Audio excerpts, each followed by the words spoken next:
Hello friends, I am again.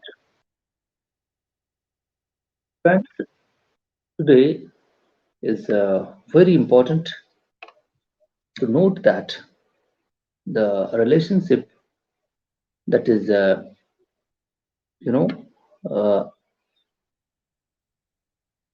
being developing or have been developed between the Japan and USA, United States of America. Japanese foreign minister since 2 days, he was in America, where he signed defense partnership with the American President Joe Biden. The US President and Japanese Prime Minister expressed a very important, a new kind of uh, Japan US strategic cooperation are being signed.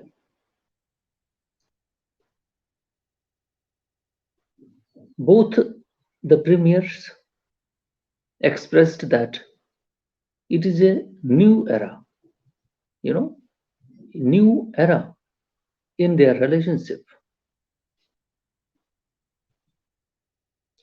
They emphasized that this is our new era. We are opening up a new door for our relationship. That is very important thing, I consider it. Laying out a series of projects from co-development of missiles to manned moon landing. They also talked there, while condemning China's escalatory behavior, aggressive behavior in the region.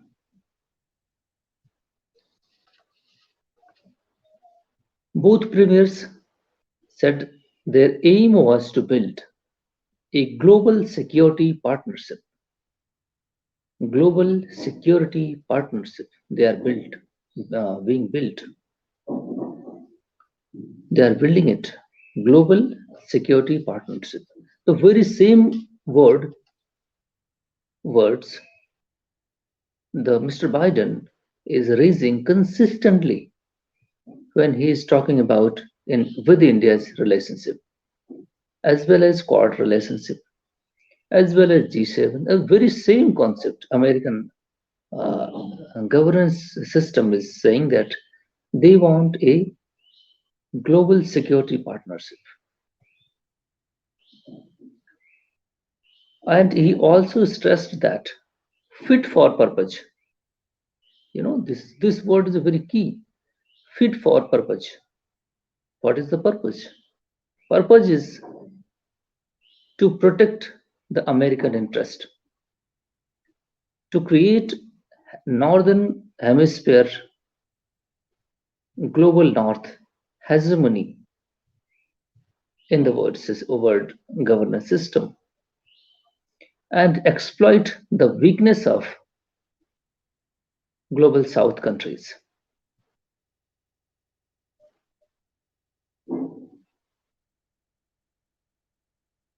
The president, both premiers said that fit for purpose for complex interconnected challenges. You know, Biden also expressed that unwavering United States of America commitment to defend Japan using its full range of capabilities, using its full range of capabilities. That means, including, he also said that nuclear attack as well. United States will defend with its full strength, full capability, including nuclear weapons as well, nuclear attack as well. That means he is addressing the North Korea and the Russia as well.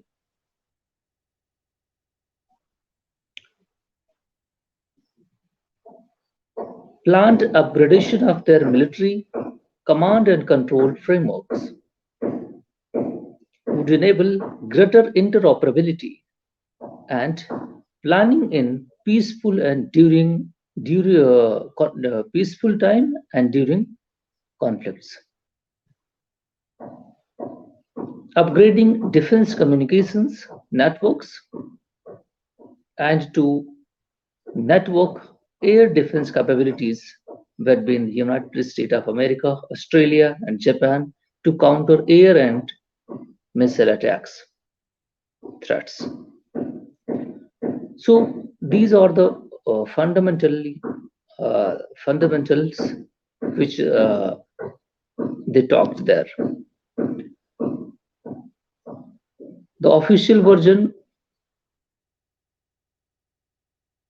and the press briefing and what they are saying. If you conclude all these components and you go and draw the inference from the United States policy, that means you have to go to the history and try to understand. A communist bloc was established after Second World War, and democratic and kind of system, the Western system, derived system. These two components was there, existed. Many nations adopted, including 50, 60 or 64, 65 countries of the world. Very influential someone was very influential, adopted the socialist kind of system. India too adopted it.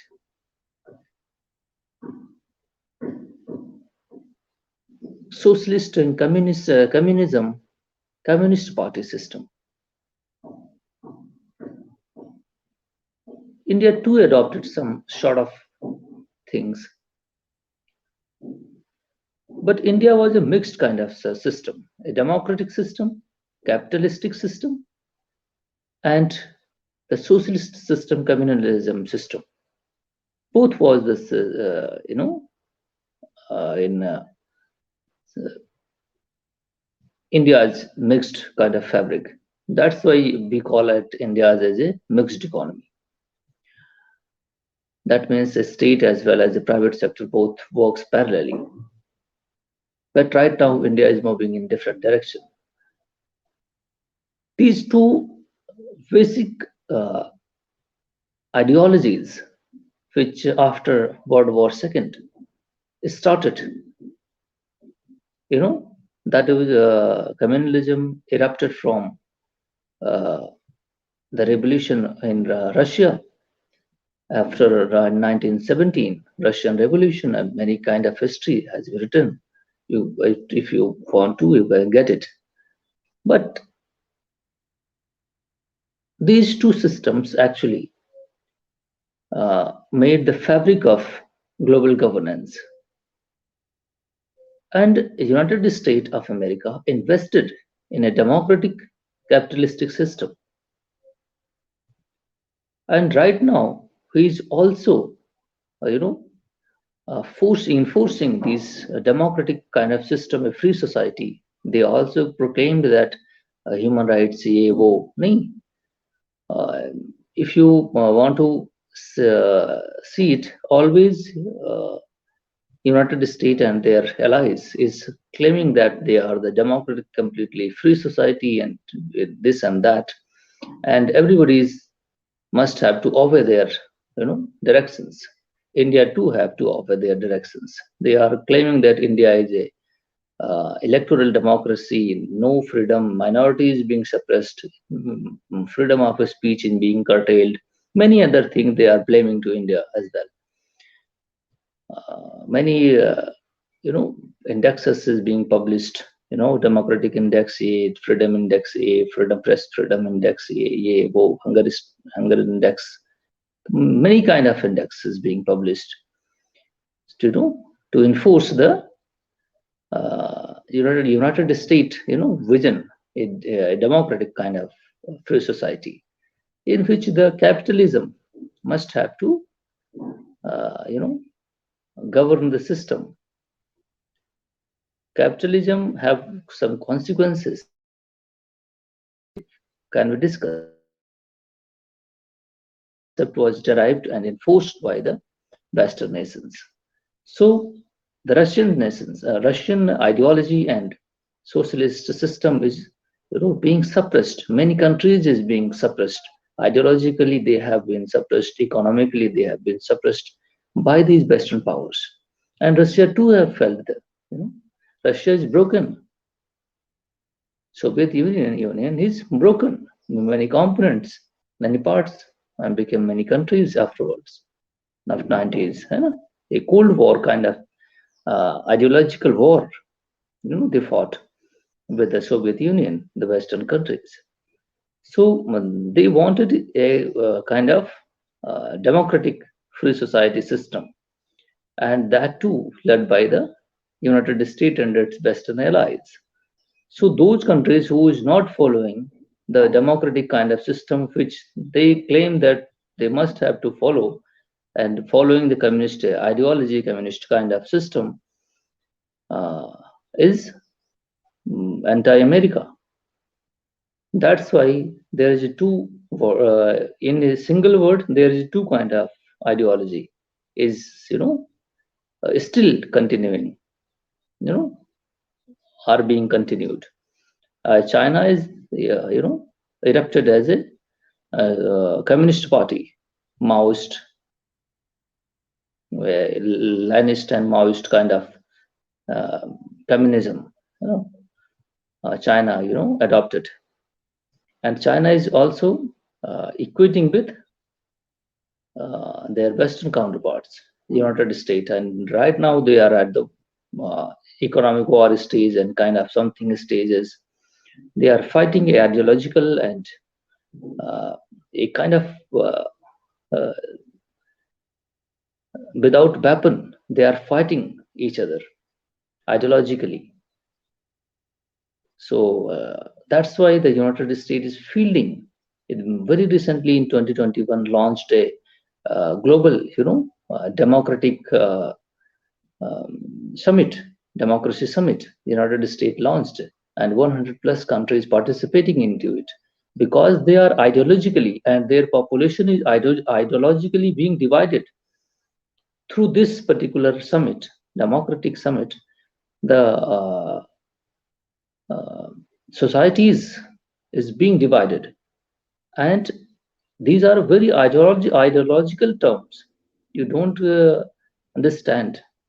People don't understand. Common people cannot understand what kind of system they are, imposing and creating. You try to understand it, which that's very important. Ideological division is being created, but in the name of democracy and freedom and civil society freedom, kind of something, free speech, ego. So you must have to understand it, and all the peoples through this, United States is also making extracting the resources as well. I will prove it in a systematic way. How the United States, just you see the India. India is the best classical example. If you want to understand, because here two systems exist. Socialist system, as Indian constitution says that India is a socialist country as well. So welfareism is also there, and the privatization kind of system, capitalistic system is there. And now, right now, capitalistic system is dominating. 60, 75% is capitalistic society is India right now. Either India is also a free and kind of system. So if you see that the Chinese product which was coming to India before, the Vivo and kind of mobile phone, laptop system, everything since 90s, after 1985, when India and Russia, maintained the relationship, because the relationship was broken after 1962. So it was recovered in 85 and 90s. Afterwards, the China they started exporting and dumping them into Indian markets, lots of goods, Chinese products. And the mobile phones called as many phones was on that time uh, in 2000s or 2010s in between was you know uh, uh, manufacturers of United States also was in India, but the Chinese product, which was cheaper, was uh, too cheap that the Western in the industries companies couldn't compete them. So that's why they uh, you know didn't get the actual space in India. So they pushed out of India, and they felt the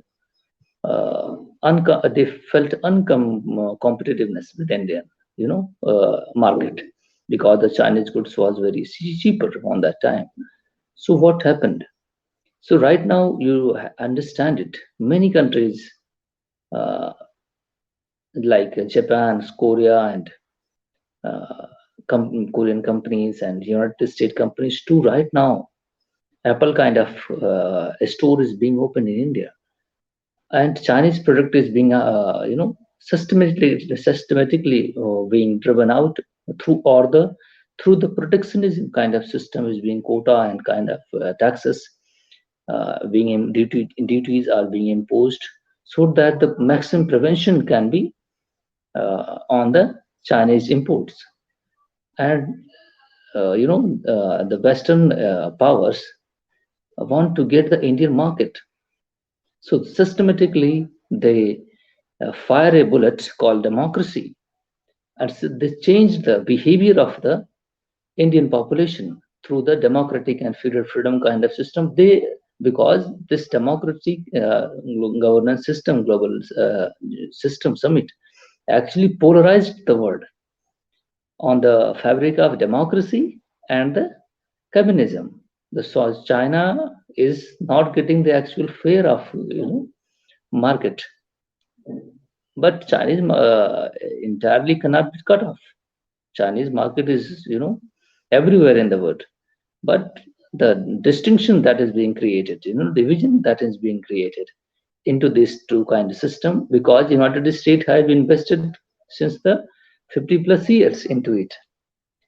So you must have to understand it.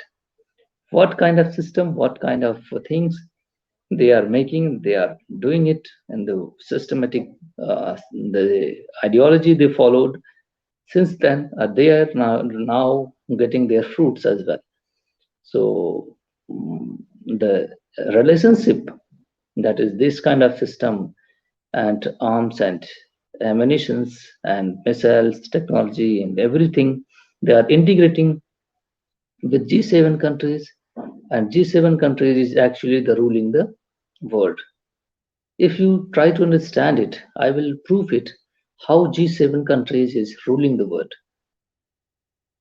You must have to understand this is very important thing.